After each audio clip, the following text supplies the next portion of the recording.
All right. Overeem and Ngannou. That fight went pretty much as I expected it to.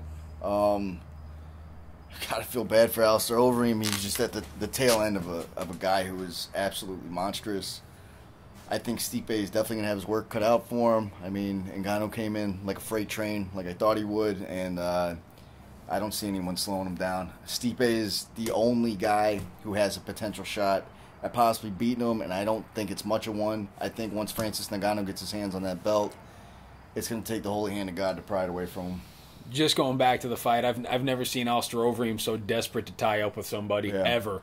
And then the second that they separated, Overeem had some decent head movement, and I tell you what, I was surprised by the reach and the length of Ngannou.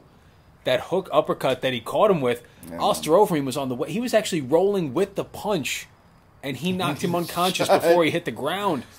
Oh, man, his head bounced off the canvas once or twice. He even followed up with one hammer fist for good measure. I thought that Overeem was going to be a tough matchup for him just because he's a guy who can move laterally. He's got decent head movement. He's tough to hit when he shows up.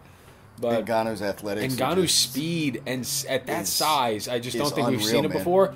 I mentioned during the fight, I mentioned during the companion itself, I'd be really interested to see John Jones call out Francis Ngannou. I think that's the fight. I'd like to see John Jones not get suspended for a while. Well, I mean, if Francis Ngannou can start a children's republic army of, Nigeria, who cares that John Jones just hit a pregnant lady with an SUV? I know.